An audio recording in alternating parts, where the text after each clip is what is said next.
Oh, terrific.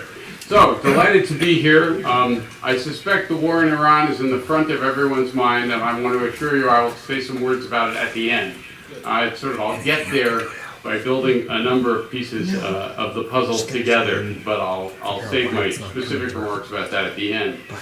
This is a young crowd, so you may not actually, some of you may not have heard what I'm about to start with, but years ago, Saturday Night Live had a little skit where one of the characters talked about something called the 10-minute university. I don't know if you remember this, but the 10-minute university was going to teach you in 10 minutes everything you'd remember about your college education 10 years after you graduated. So, economics, supply and demand. That's all you'd remember 10 years later. And in a sense, what I'm going to do today is teach you what you would have learned if you'd been an international relations major at a really good university, but would still maybe have a chance of remembering 10 years later. A few simple ideas. And the underlying text is these are simple ideas that people who run countries often forget about. Either they're unaware of them, they don't take them seriously enough, or they think that they are somehow magically an exception to them. And when they ignore them, they tend to get into trouble.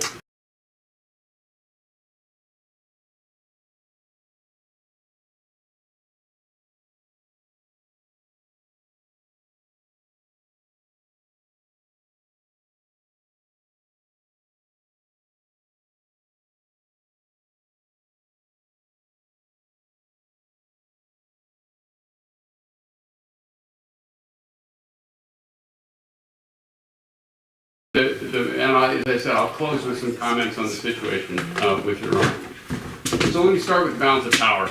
The logic here is really quite straightforward. In a world of lots of separate states, each one worries that if one of them gets too strong, it might start using its power in dangerous ways. And they often respond by forming alliances or coalitions to try and keep those powerful states in check.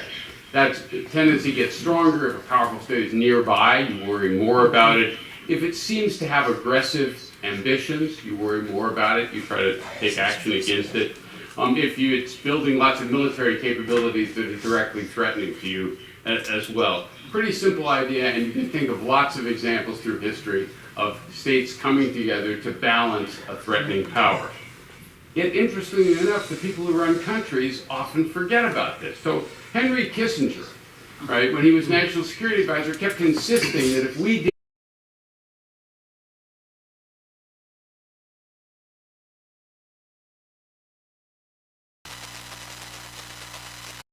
what actually happened? We didn't win in Vietnam. NATO didn't fall apart. And in fact, the United States soon, under Kissinger's leadership, established a strategic relationship with China, a balancing relationship against the Soviet Union. He'd completely misunderstood how the balance of power really worked. Saddam Hussein, when he seizes Kuwait and suddenly discovers he's facing a vast coalition led by the United States to oppose him, a coalition that was vastly stronger than Iraq. George W. Bush invades Iraq and then discovers a year or two later that Iran and Syria are aiding the insurgents in Iraq. They are essentially trying to balance the United States as well, something the Bush administration didn't anticipate. Last example, Vladimir Putin invades Ukraine and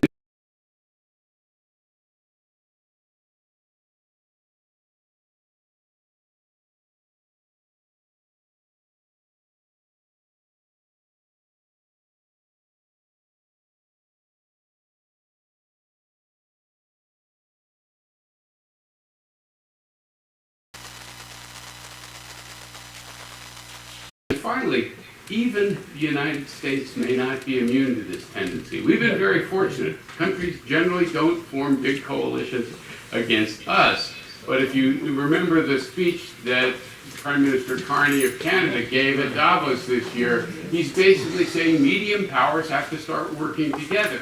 Not so much to oppose the United States, but to insulate themselves from things the United States might do. The lesson here is that being powerful and threatening usually gets you into more trouble because you're going to face growing opposition over time. So balance of power, there's one idea. Second idea is closely related to this idea of the security dilemma, and it basically says that the things one country might do to try and make itself feel safer, increasing its defense budget, maybe forming an alliance, often makes someone else feel less safe. And they react by trying to make themselves safe, which in turn makes the first state feel insecure again, and you get a spiral interacting back and forth where each side is feeling increasingly threatened. And it's a genuine dilemma because there's no obvious solution to the problem. There are ways of addressing it, but there's no obvious solution. Let me give you a great example. NATO insists that it is a purely defensive alliance and that it poses no threat to Russia. In fact, you can go on the NATO website and you can find a whole page explaining why this is the case. We pose it, we're purely defensive alliance. But of course, that's not how it looks to Moscow. From their perspective, the world's most powerful military alliance has spent the last 25 years moving steadily closer to Russia.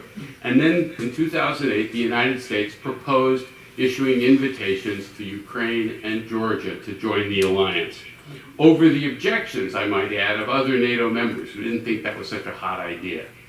All right, here's what the U.S. ambassador to Russia, William Burns, said, writing back in 2008 from Moscow to Condoleezza Rice, who was Secretary of State. Ukrainian entry into NATO is the brightest of all red lines for the Russian elite, not just Putin. I have yet to find anyone, including Putin's sharpest liberal critics, who views Ukraine in NATO as anything other than a direct challenge to Russian interests. Right? Yet many in the West still think we did absolutely nothing, and the Russian invasion of Ukraine was completely unprovoked and is just a reflection of Putin's imperial dreams or innate Russian aggressiveness. It's entirely their fault, and we had nothing to do with it as well. But it's worse than that. Countries like Poland, Ukraine, the Baltic states, and others want to be in NATO because they are worried about Russia. They have legitimate concerns, totally understandable. But of course, even the possibility that they might join made Russia's leaders feel less secure and eventually led Moscow to launch an illegal war, essentially a preventive war in some respects.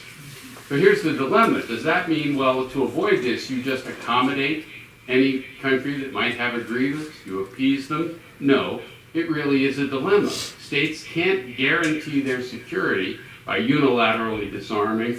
You can only try to manage this dilemma through intelligent diplomacy and by trying to understand how your actions might be unintentionally seen as threatening to others. And sometimes this works. And let me give you two examples of this. When Norway joined the NATO alliance in 1949, they were concerned that doing so would alarm the Soviet Union. They wanted to be in NATO, they wanted the protection, but they were worried that the Soviet Union might take action that would undermine Norwegian security. So they joined the alliance with a couple of reservations. Nuclear weapons could not be stationed on Norwegian territory, and there could be no permanent NATO military installations on Norwegian soil. And this was designed to accommodate what might have been Russian concerns about their own security, right, as part of Norway's decision. And this worked, right? The Russians grumbled a little bit, but they actually took no action to stop it, no action to intervene there. Second example, some of you will remember Anwar Sadat's famous visit to Jerusalem, right, where he gives a speech in the Egyptian parliament saying he's ready to go to the ends of the earth, right, in search of peace, including to the Knesset itself, right? And I think it's like 2 weeks later, he's there. He gets an invitation from Israel. He goes and gives a remarkable speech about how he acknowledges that Egypt and the other Arab states have done harmful things to Israel. Of course, Israel has done harmful things to them. He points that out too. But he repeatedly addresses all of the potential objections Israelis might have. You might think that I'm here just trying to lull you into a false sense of security. Let me explain to you why I'm not doing it.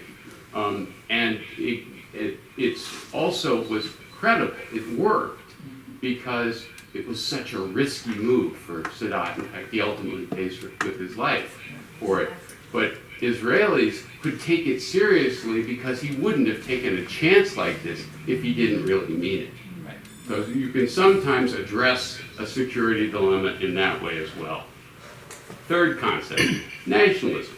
You all know what nationalism is. Nation is a group of people united by ethnicity, language, culture, common history, and then by the collective sense that they constitute a unique community.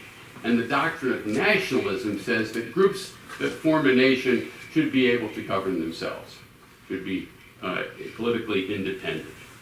If you understand how powerful this is in the modern world, then you can understand why we no longer have big colonial empires.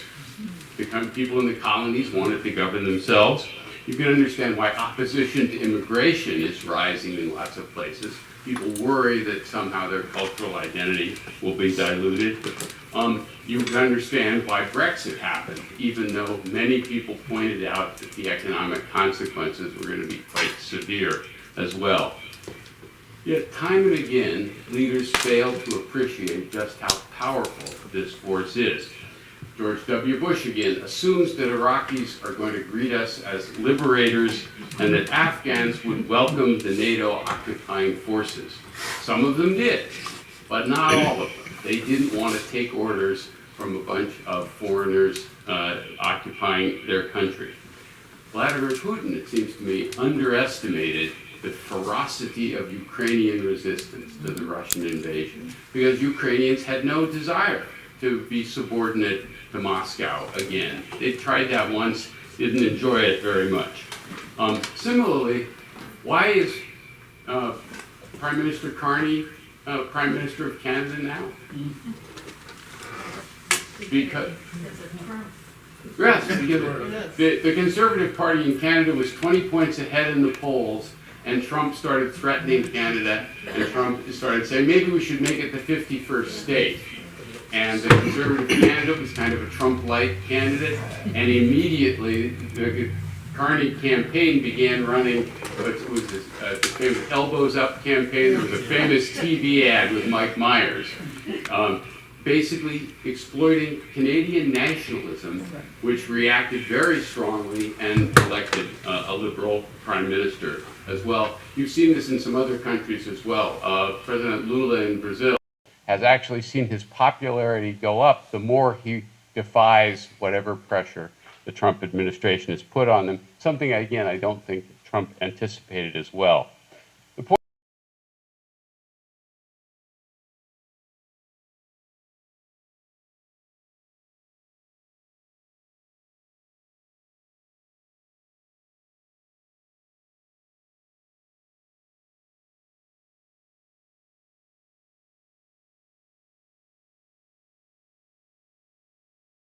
again, we may be seeing that now in the Iran case as well.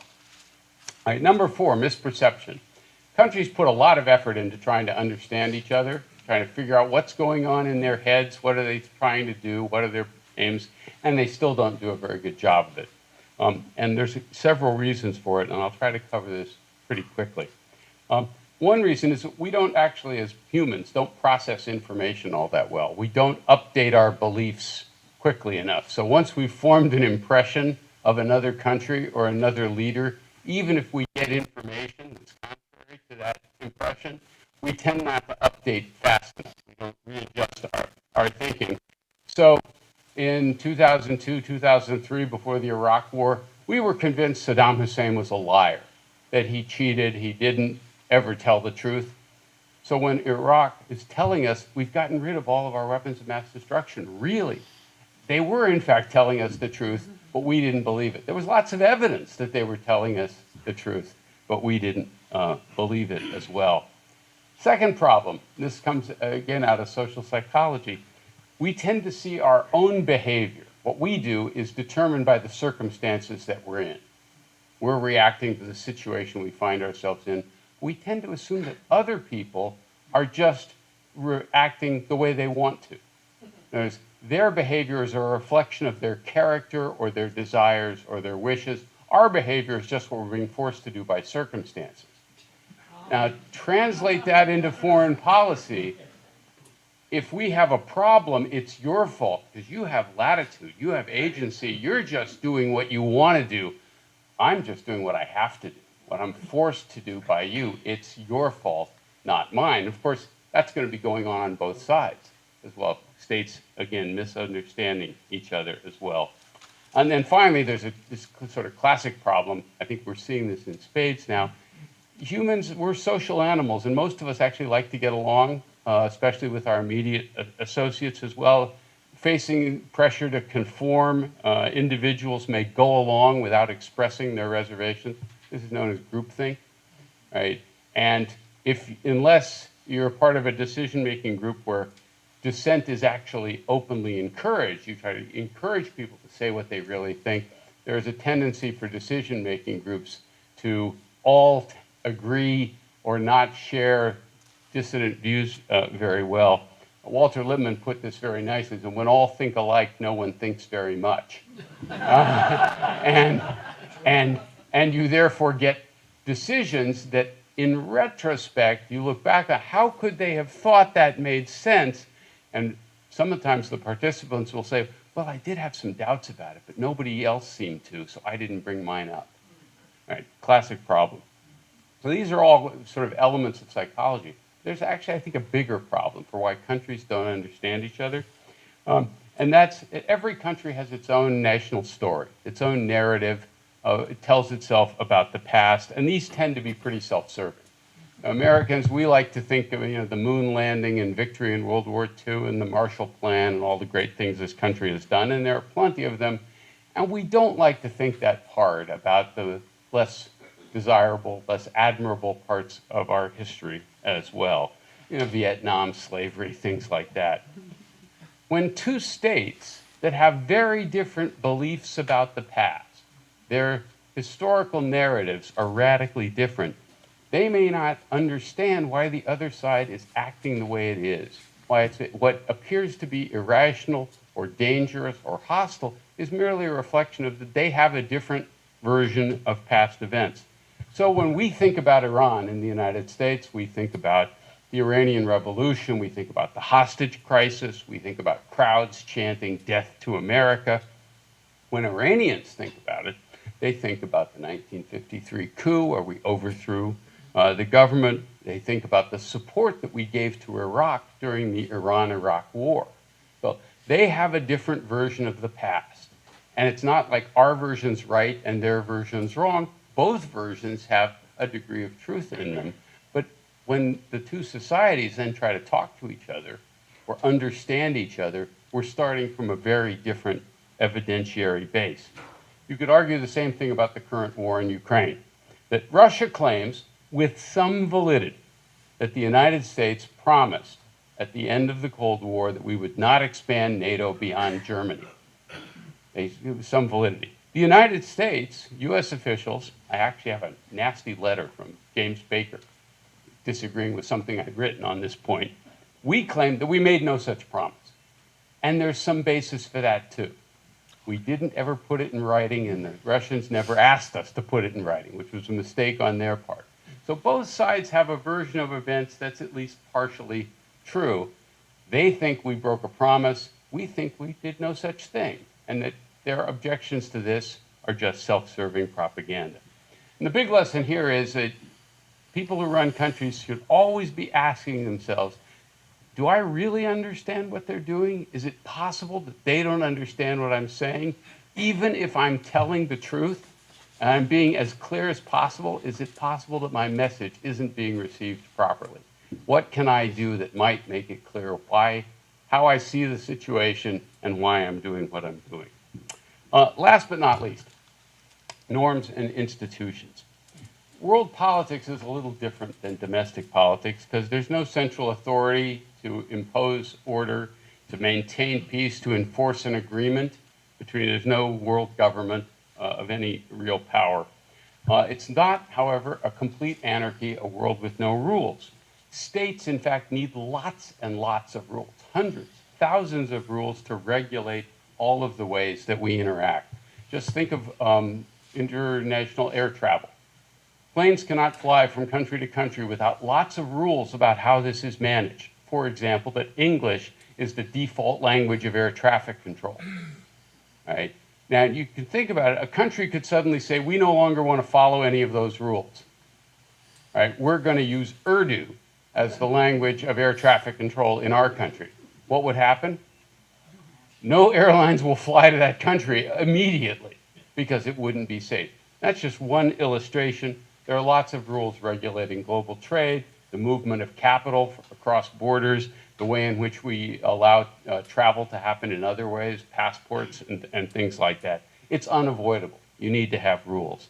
Well, and yet people who run countries can make three possible mistakes in how they approach the rules that govern international politics. One is to exaggerate what these rules can do.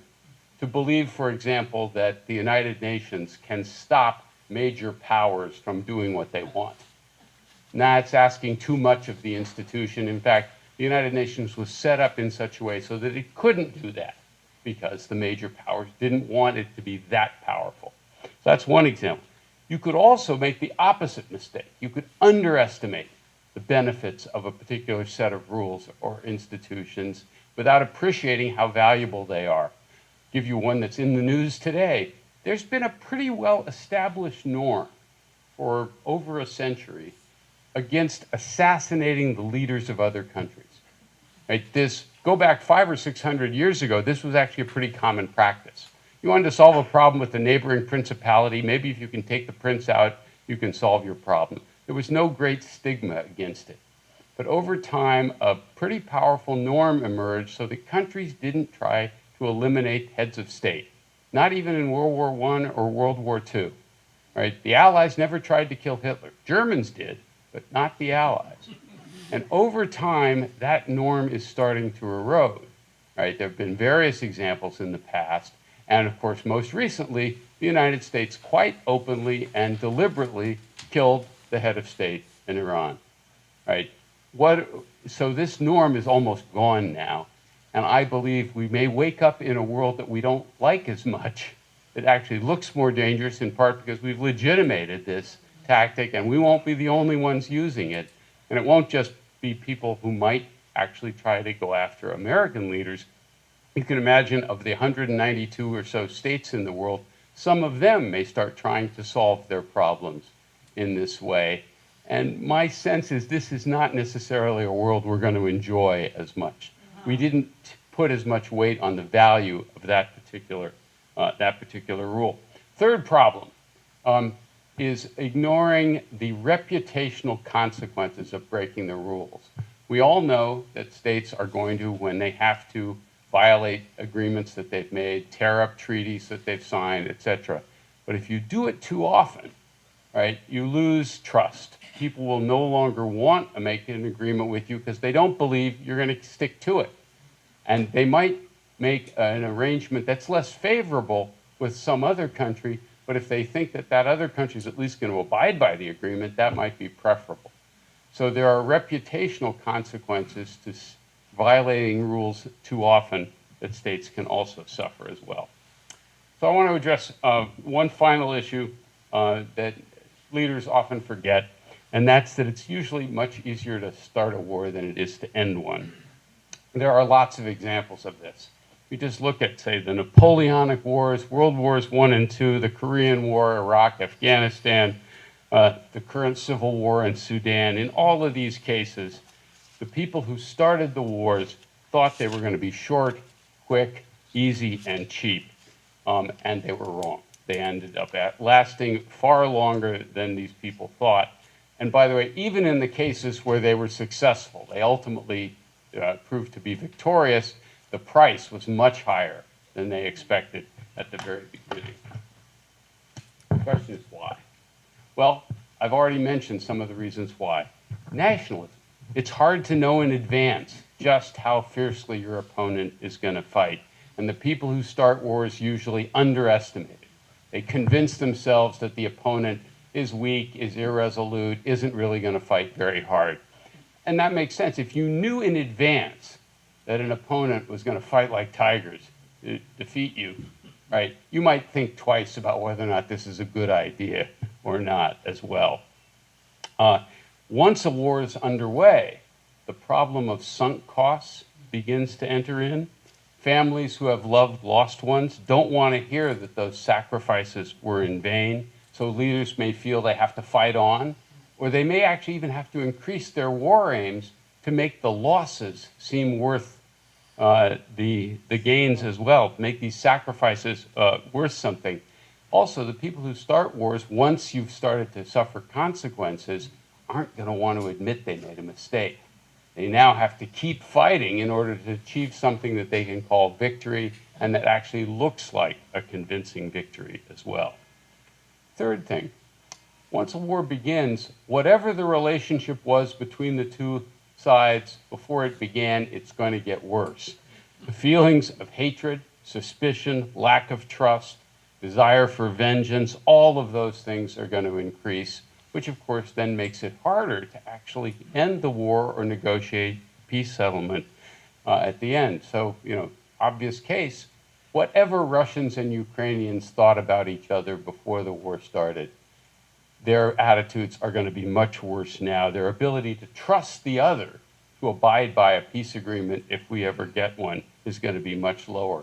In other words, the security dilemma gets worse the longer the states fight, the more each will want to achieve to try and be secure. The other thing that happens here, as the fighting continues, the temptation to escalate the conflict goes up. You don't want to lose, so we'll bring in new weapons. We'll develop new things. We'll hit a wider range of targets. We'll expand to other areas, geographic areas, and third parties may start getting involved in various ways, either to help one side or the other for defensive reasons, the way we're helping Ukraine or have been helping Ukraine, or they see an opportunity to make gains for themselves by backing one side or the other or getting involved. And as the number of countries involved increases, making peace is harder because now you have to satisfy more and more parties. It may have started with, state A and state B, but if states C, D, E, and F have gotten involved, the peace settlement becomes even more difficult to reach. And last but not least, I talked about misperception.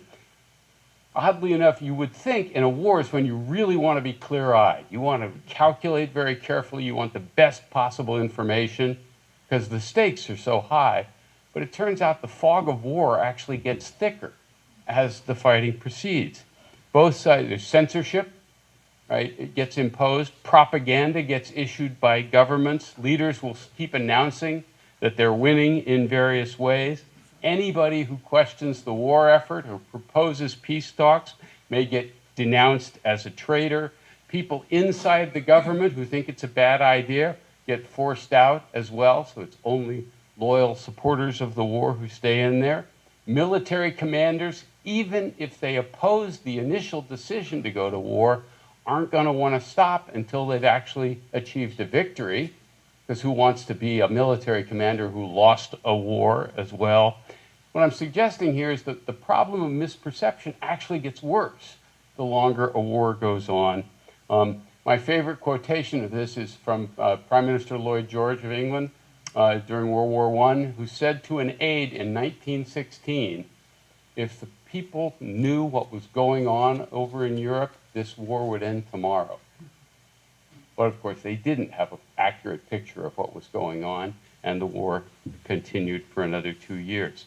So for all of these reasons, and there are probably a few others as well, most wars actually turn out to be harder to end than the people who start them expect at the beginning. That's not a statement that you should never fight a war, but that is a statement, it seems to me, that you should always do it. You go into this with only in the direst of circumstances when it's absolutely necessary. Now, what about today? And this will bring me to our situation in the Middle East. I think if you considered all those things I just talked about, Donald Trump is violating all of them, right? And when I wrote the conclusion of this book, I said, except he seems to understand that wars are a bad thing to start, right? And I wrote that a couple of months ago, and I have to go back and revise that section. the United States, in my view, and I wrote an article that was published a few weeks ago, we're acting like a predatory hegemon, right? A dominant power using threats of punishment to extract concessions not just from adversaries, but also from allies, from everyone at once. We're acting like a bully, and we're encouraging other states, therefore, to distance themselves, and in some cases to join forces to try and keep us in check or impose costs. And this is a radical departure for the United States. In the past, we have occasionally done really stupid things. We've acted in a predatory fashion towards countries that were our enemies, that we decided were our enemies, but we didn't act that way very often, and never in extreme form towards our friends, towards the Canadas, the Western Europes, the Denmarks, the Asian partners that we've had. And this is new. This is, I think, unique to this administration. Second, they're not showing much awareness of the security dilemma, that other states' reactions are a response in part to what we are doing as well.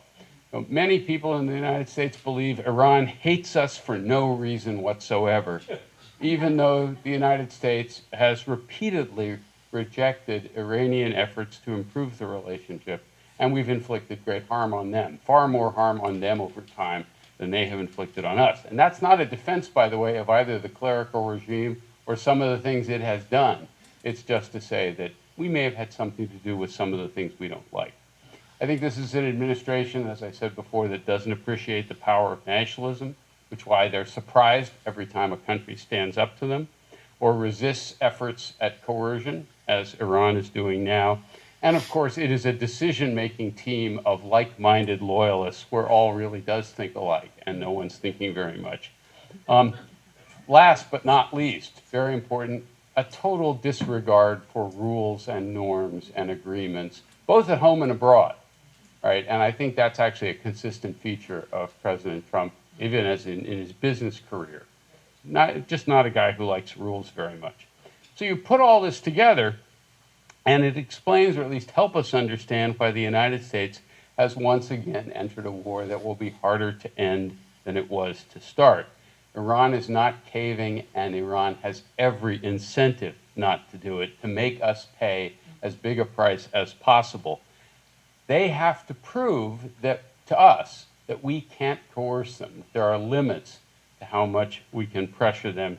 They, in effect, are trying to restore deterrence, something you often hear American policymakers talk about. We had to do this to restore deterrence. What the Iranians are trying to do is restore deterrence, remind us that when we come after them, they can come after us and make us or our partners pay a significant price as well.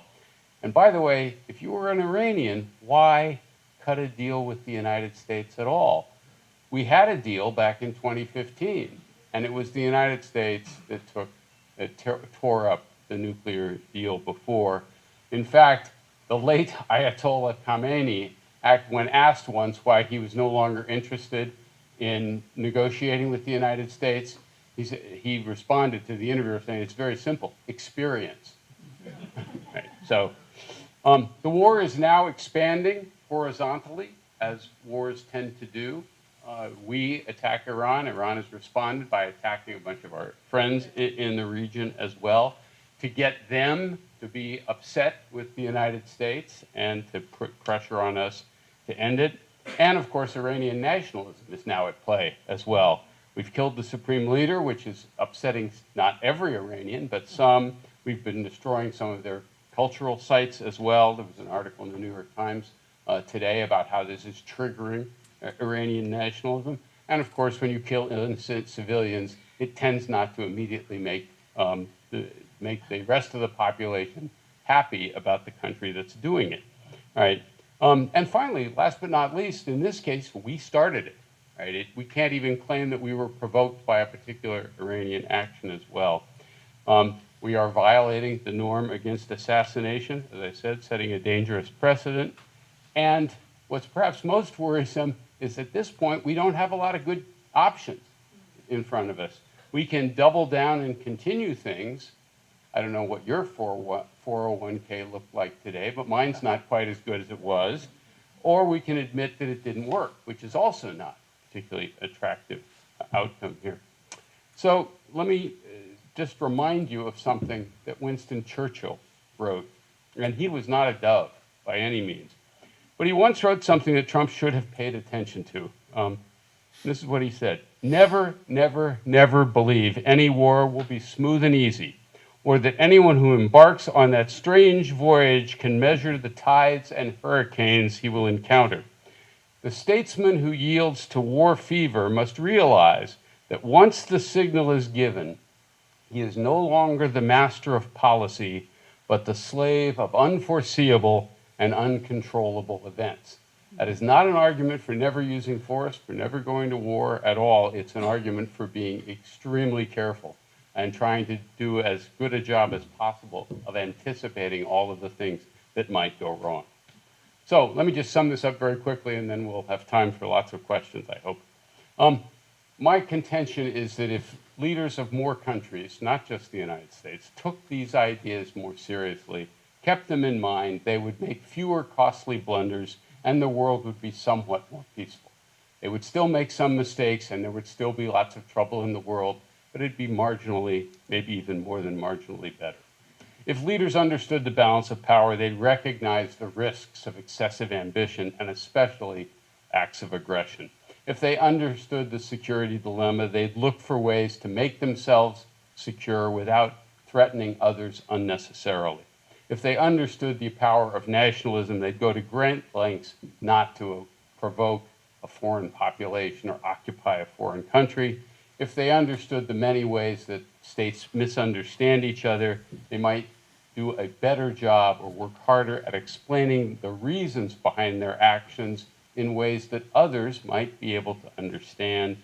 If more leaders understood what global institutions were good for, but also what their limits were, and understood that breaking the rules has costs, they might do a better job of designing agreements that all countries would abide by.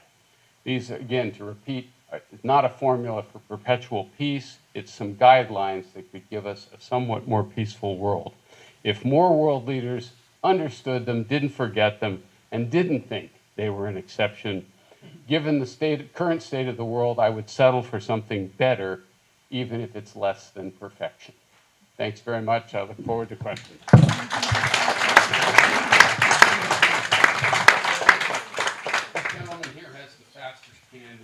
Let me, so I'm going to ask a couple, and then I'll open it up to you guys. Steve, thanks for that engrossing sprint through both international relations theory and the state of the world today. Let me start with where you more or less ended. The $1 trillion question: how do you think this ends in the Gulf?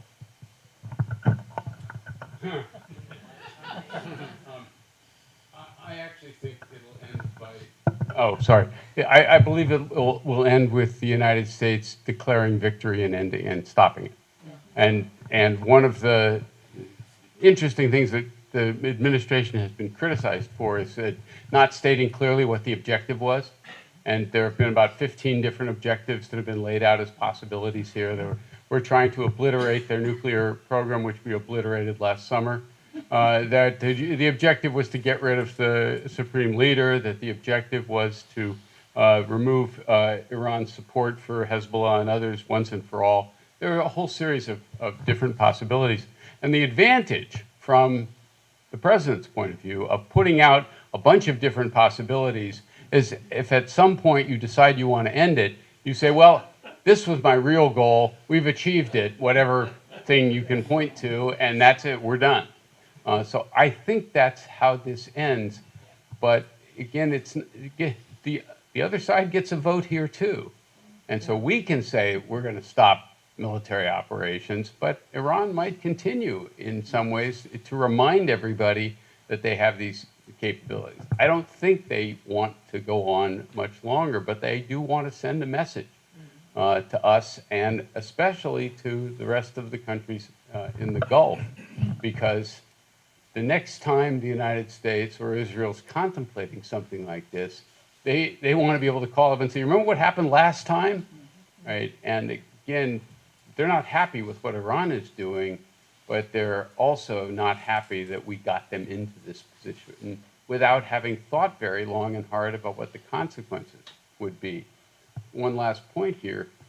I mean, I think one doesn't want to lose sight of the broader implications here. This was a decision that we made, and I think it looks to lots of countries around the world like we simply didn't care what the effects might be on the rest of the world. The United States was not going to get attacked by Iran, right? They don't have weapons that can reach the United States, but countries close to Iran can get attacked, right? The United States is an oil exporter. This affects the price of gas, as we're already seeing, but other countries that are more dependent on energy exports are really being affected, countries in Asia and elsewhere as well. And if I were in any of those countries, I would be saying, the United States doesn't seem to care about how this affects us. It's indifferent to our concerns.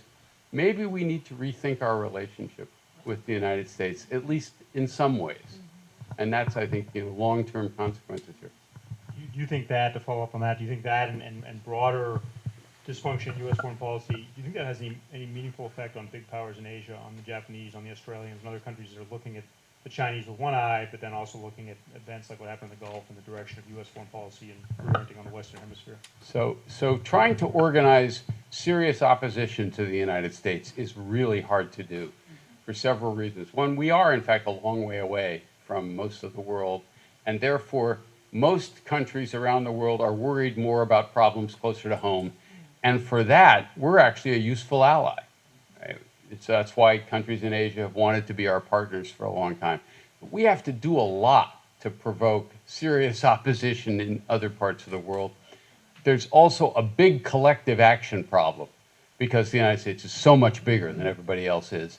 So organizing combined opposition to the United States is really tough. You've got to get lots of countries to line up, and that gives any American government lots of ways to play divide and conquer and say, oh, we'll offer you a special deal. Don't join forces with them, etc. So you really have to work hard to generate a lot of opposition, particularly among countries that we've had long-time partnerships with that still have close economic ties with the United States that they don't want to lose, that still hope to get some kind of security protection.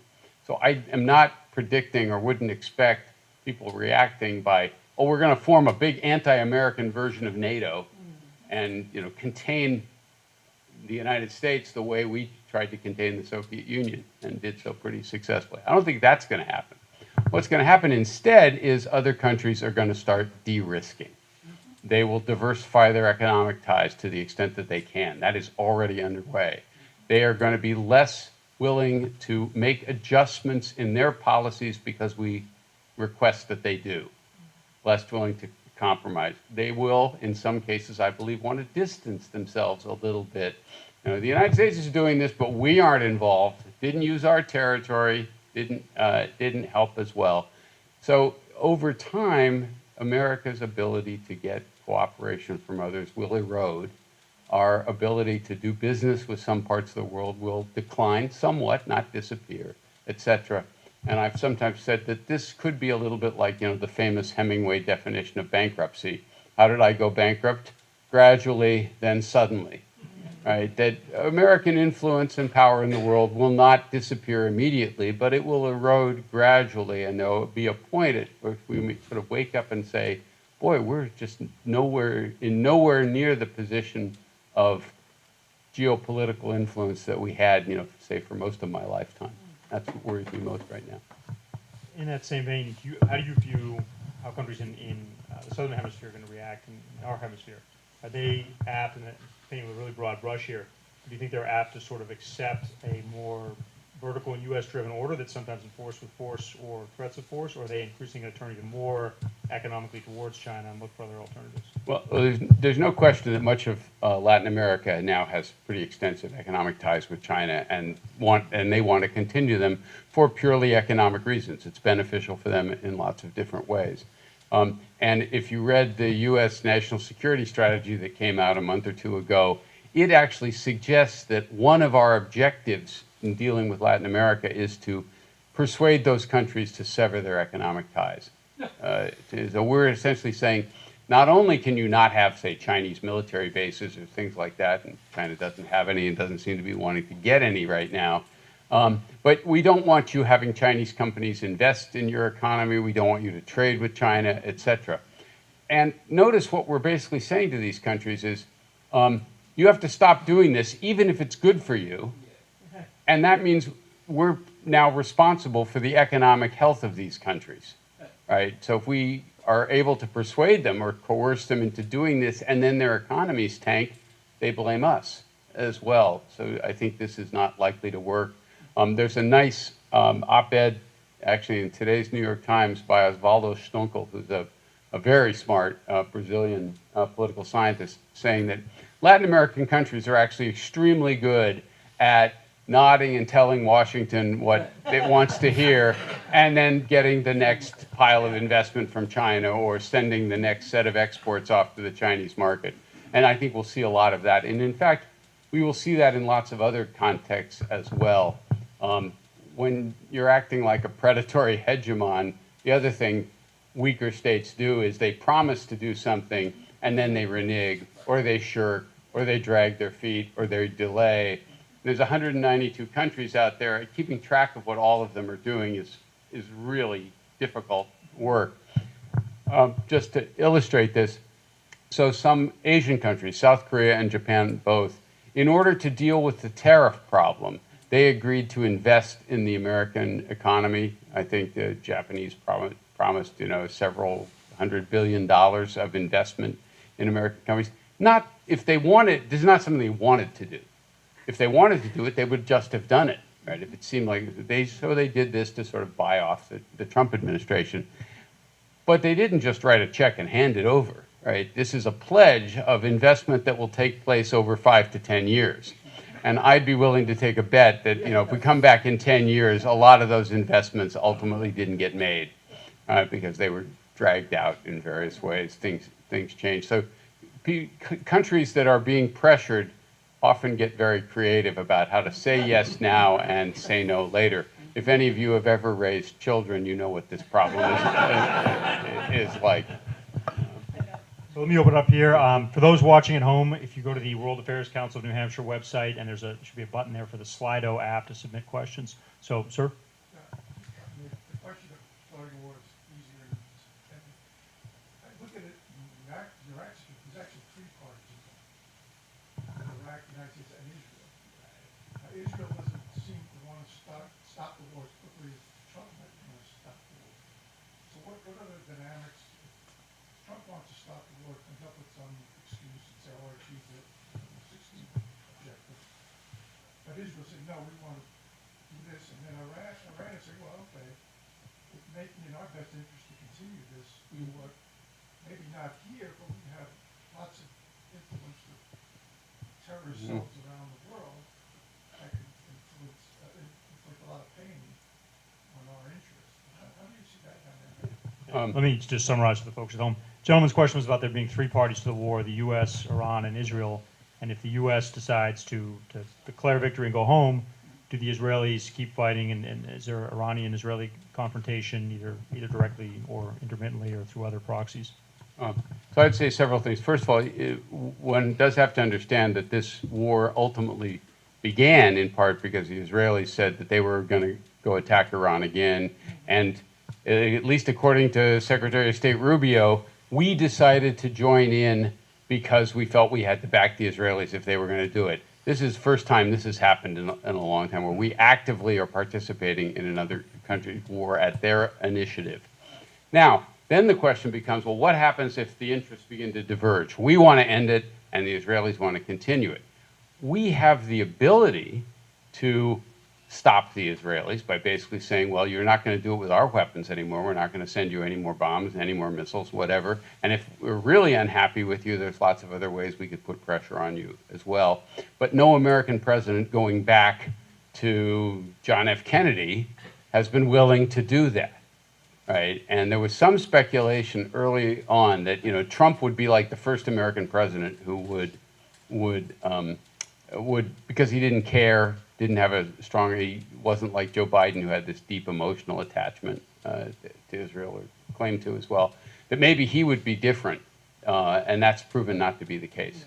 Right, if you look at the people he's appointed, the donors he's gotten money from at various points, the various policies he's adopted both in the first term and the second term, he appears just as if I don't know if I want to say beholden, but just as unwilling to put real pressure on it. Now, I do think Trump is a very self-interested person, and if he really thought his political fortunes were going to be ruined by allowing this to continue, he would try to put an end to it. The other thing to remember here is that Israel's getting damaged too, and information on exactly what's happening inside Israel is hard to come by.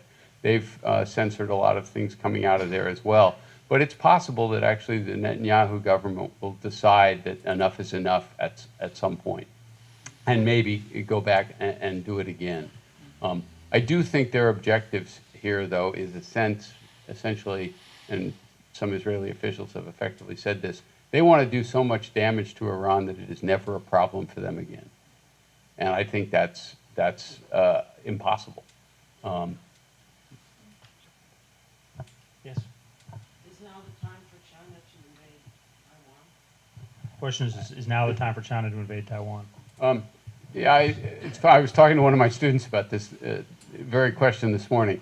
I don't think so, because it's not something that the Chinese can generate overnight. I mean, that's a very intricate, difficult, demanding military operation that would require a lot of prior preparation, including the assembling the fleet that you'd have to put together, the troops, etc. And that's not something they could pull off immediately. So I'm not worried that I'm going to wake up next week and here comes the invasion. And also, as some of you may know, the Chinese military has been going through a real internal personnel turmoil with Xi Jinping removing a lot of top generals, etc. So they're probably not in an ideal position from a purely command point of view to do it right now. But the larger concern is that we are drawing down a lot of our own weapon stockpiles, right? And given the production rates of things like Patriots and others, which is very slow, it's going to take years to rebuild them, right? Moreover, we have, I think, how many carrier battle groups now in the Gulf region? At least 3, right? And nothing maybe in Asia. And one of those carriers is about to break the record for the longest deployment, uninterrupted deployment since Vietnam, since the Vietnam War, right? And these are machines that wear out, that have to go back into the yard, have to be refit. That takes months, if not years, to do it. So the American military is going to be tired, right? Both the personnel, but also the machinery, and somewhat depleted, and that's not something you can restore in a month or 6 weeks or whatever. So 2027, we're not going to be as capable a force as we would have been, even if the war ends tomorrow, just because it'll take a while to recover from that. And if that was the time that China decided, if not to actually, bolt from the blue invasion, I don't think that's going to happen, but start putting real pressure on Taiwan, maybe start trying to restrict trade, thinking about a blockade. Because after all, we've legitimated blockading other countries, right? We've said that's okay to do because we've done it in various places. Last time I looked, we still are blowing up boats in the Caribbean and Pacific just because we think they might be smuggling drugs, etc. So if China were to do something like that, we are not going to be in as favorable a position to respond as we might have been otherwise. And then last but not least, just the question you might want to ponder. Our position in Asia is dependent upon allies. We are not an Asian country. We are over here, and Asia is a long way away. So we depend upon having close partnerships with Japan, South Korea, Australia, and others. It seems to me the events of the last year have done 2 things. They've given them reason to question our judgment, but we've also given these countries reason to question just the consistency of our policies. On the one hand, we want these countries to spend more on defense because we want them to contribute to trying to balance China. That makes perfect sense as far as I'm concerned. But if that's what you want to do, you don't want to do things that hurt those countries' economies, which makes it harder for them to spend more on defense. Same, by the way, is true with respect to Europe. We want Europe to spend a lot more on defense so we don't have to defend Europe, But if you're doing that, you don't want to keep threatening these countries with tariffs and other economic disruptions, which makes it harder for them to invest in defense. So the strategy doesn't make any coherent sense, and I do worry that countries in Asia who really would like to be partners with us, really want to work closely with the United States, are finding it extremely difficult to do. And that's not helpful if you're trying to deter China as well. Time for just two more, sir. Yes, just, is the genie out of the bottle in terms of international norms of behavior that kidnapping of the government and now this assassination of the Europe? In a post-Trump world, how does the next administration reestablish that, or is that a lost cause? The question was international norms with Maduro's kidnapping and Khamenei's assassination. Does the administration after Trump reestablish those norms, or are those broken? Well, norms are human creations, rules that we've invented and adhered by, and you can always repair them in various ways. I want to broaden the question a little bit to the more broader question of how do you reassert or reestablish trust, right? And again, this is international politics. It has a nasty side to it. No country is always trustworthy. States will break rules at various times when they think they really have to. But having a reputation for not doing it very often and only doing it under real necessity is a good thing. So the question is, how would you restore this? And this is going to be much harder to do in 2028, regardless of who the next president is, than it was in 2020. In 2020, when Joe Biden was elected, not only was he a very familiar figure around the world, but the rest of the world could sort of say to itself, okay, the United States did this odd thing. They did this funny thing. They elected a guy named Trump president, but they've learned their lesson. They'll never do that again, right? And I believe that was very much the sense. And Biden came in and said, you know, I want to work with partners. I'm familiar. You've known me for years, et cetera. And that worked really well. But of course, then we went and did it again in 2024. So other countries now have to wonder about the pendulum just swinging back and forth. Sometimes we get some reasonable people we think we can work with. Sometimes we get something else. And that's going to be much harder to do. And here's the scary part.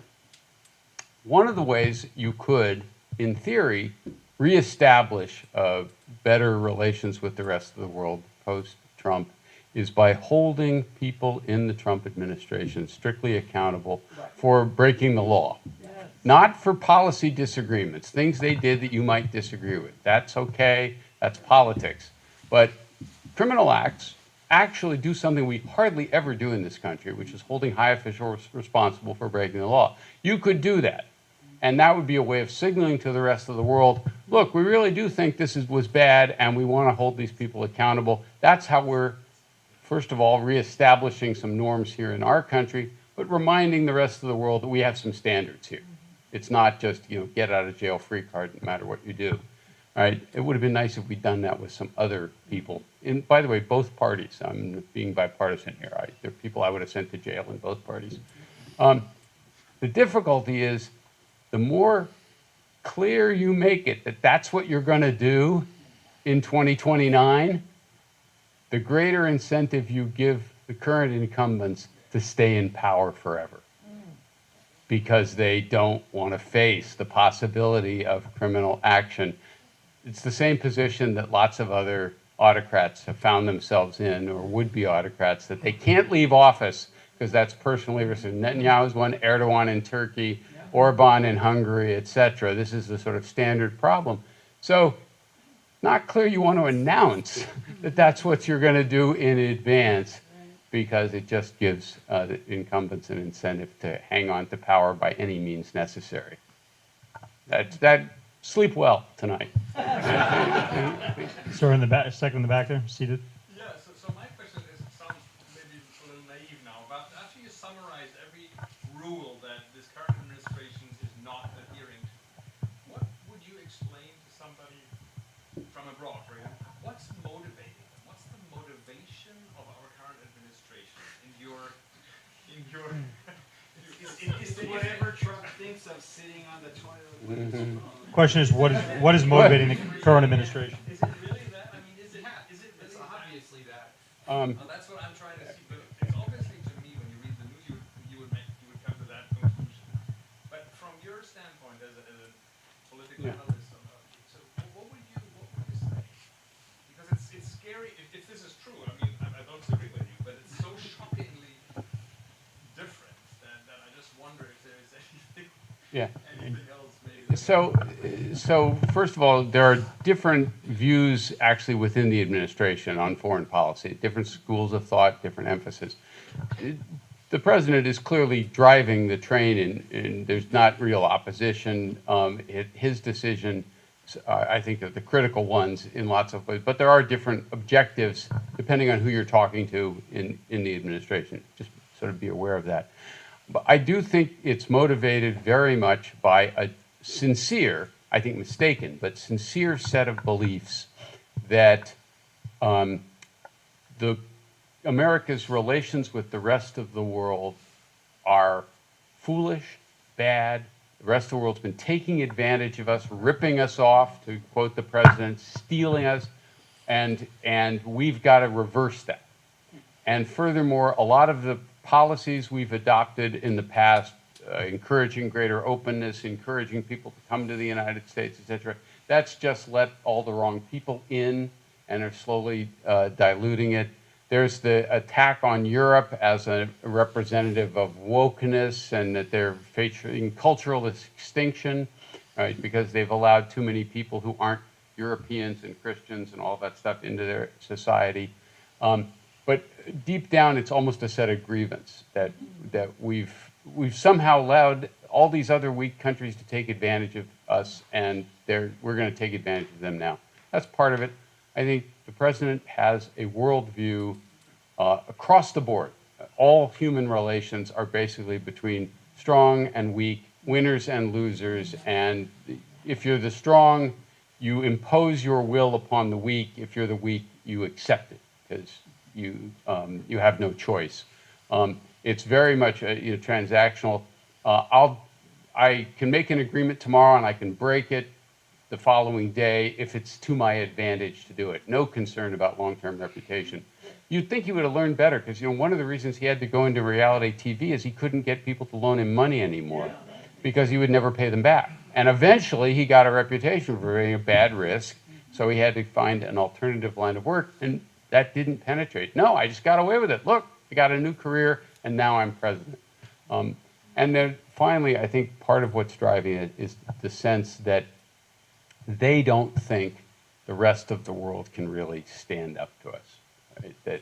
That at the end of the day, we're omnipotent. You'll never find serious opposition.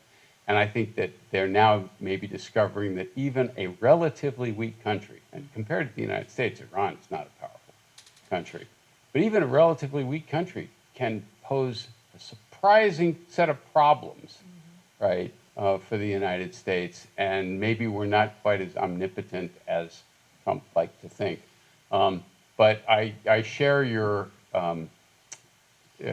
bafflement occasionally that I have trouble finding the sort of coherent logic to all of it. There's one final part of this, though, and this is the part that's, I think, individual with the president, that he is a narcissist, and ultimately it's all about him. It has to, and he is absolutely brilliant at keeping attention riveted on him. Everything. Put his name on everything, put his picture on everything.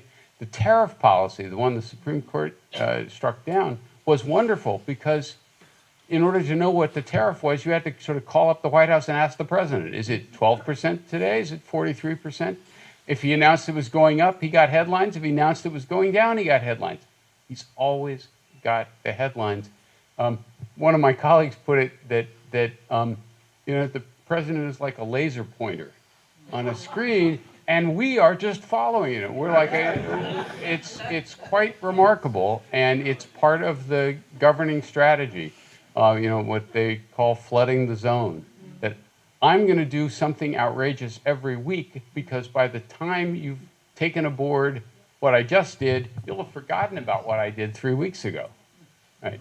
And then there's the Epstein files. I think we got time for just two more. I'll try to be short. Thank you very much, both of you. It was absolutely fascinating. So, as you know, with the current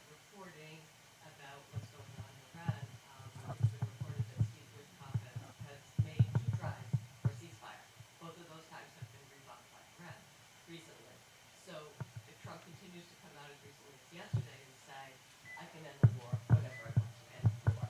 So what's your take on that? How long you can continue with the lies about that? Or how is that serving him? And again, you have an idea about how it's going to end, so that's why I dare ask the question. The question about reporting about Steve Witkoff's attempts to create a ceasefire or truce with Iran and where that's going to go and how Trump uses that. As you might expect, I do not have a high regard for Witkoff's skills as a diplomat.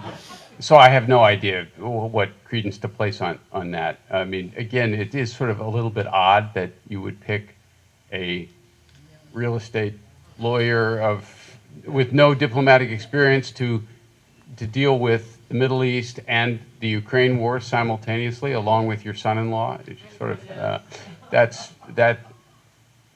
If you wrote it as a script, for a Hollywood movie, people would say rewrite, make it more believable. All right. But it also, assuming that we have tried to explore that possibility and the Iranians have rejected it, it tells you that, first of all, they don't think they're losing, and that they really do understand that they have a strategic interest in making us pay a sufficient price so we won't do this again. All right, and that means maybe keeping it going for a while until they feel like they're not, they've made their point, etc., and then they're willing to settle. At what point does the president decide this is not worth continuing? I mean, he said 2 days ago or 3 days ago that he was demanding unconditional surrender, and then the White House spokeswoman said, the president will determine when they have unconditionally surrendered. Which, it's sort of, again, this is not the way normal statecraft gets done. But, the Dow hit 50,000 a few weeks ago. It's 46,000 now. In the past, that has been the kind of thing that has gotten the president's attention. Gas prices are going up, unlikely to go back down in a while. This is going to affect the price of fertilizer, and we're getting into crop season, et cetera. So you can imagine the economic repercussions starting to pile up as well. And there is an election coming up in the fall. So and unfortunately, and this is where my crystal ball gets really cloudy, on the one hand, that's an argument to declare victory and put an end to it.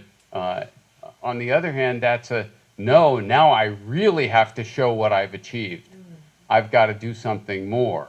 And this is how wars continue, right? That, okay, I've got to get the Strait of Hormuz open again. In order to do that, I'm not going to invade Iran. I'm just going to send the Marines to occupy the coastline by the Strait of Hormuz to prevent them from attacking ships in the Strait of Hormuz. So I'll occupy just a small force going in there, etc. And I don't think that's going to happen, but you can understand that's how the logic of things ratcheting ever upward. And to close us out, sir, and back. Yeah, it seems to me one of the major negative consequences the United States might suffer of having such a dysfunctional government and dysfunctional foreign policy at this time is if the U.S. dollar stops being the world's reserve currency. That people say, look, this country, they elected this idiot twice. Why don't we shift to a currency like the euro, start selling off our treasury bonds and investing in euros, where monetary policy is much more insulated from popular politics? Yeah. Is that a real threat, do you see? The question was the threat to the dollar as reserve currency by mercurial and predatory U.S. behavior. How real is that possibility? I actually think it's relatively low risk. That there's not going to be a giant run on the dollar, and the main reason is that there is no alternative to the dollar as a reserve currency right now. The euro, there isn't enough of them. Their liquidity isn't deep enough. The renminbi is not convertible on international markets. It's still controlled, essentially. It's valued by the Chinese government. So the dollar is going to be the world's reserve currency for another N years, and I don't know how many that is but a long time. But, so that's answer number one. But we are seeing, again, a gradual movement away from it. Selling treasury bonds. Yeah, no, exactly. So traditionally, going back decades, when bad things happened in the world, investors bought T-bills because T-bills were considered like the safest place to put your money, right? And for a variety of reasons, some of the ones you mentioned, some of the others, you know, sort of long-term concerns about the deficit, things like that, people no longer regard T-bills as quite the safe haven they once were. It's not like people are suddenly selling them off wildly, right? But if you look at holdings of T-bills and what's happened to price in this latest crisis, it's not been like past ones. So what I want to say, again, it's this sort of gradually then suddenly problem. You're seeing people moving gradually away from the dollar, wanting to invest in other things. Other foreign stock exchanges have performed better than the U.S. economy, in part, yeah. No, now we'll see what happens. Currency has gotten stronger. Right, right. So the dollar has gone down in value. Other markets have gone up as well, et cetera. But again, it's not like a complete revolution or something like that. It's not like the European markets have gone up 50% and ours has gone down 30% or something like that. It's that ours for the last year has grown, theirs just has grown faster. And some of that reflects misgivings. But so far, we haven't seen the sort of precipitous decline, and I don't think we're likely to. And again, because I should have hastened to add, I am not an economist. I hang out with a lot of economists, and I listen to what they say, and I have taken economics courses, it says, so I'm not completely ignorant. But so I think the basic question is, no, the dollar as the world's reserve currency is not going to disappear overnight or even anytime soon, but its role and importance is eroding gradually. And if China were to change its policies towards the renminbi, which it probably won't do, but if it were to, it would become an attractive international currency for international transactions and as a store of value and all the things the dollar has been doing for a long time. But I don't think that's going to happen. So I think that the world is stuck with the dollar for a while to come, even though states are trying to reduce their vulnerability on that front. The world is stuck with us more broadly. So, on that, Steve, thanks so much for sharing your expertise with us and for a great evening. Really appreciate it. If we can give him a warm round of applause and see everybody downstairs.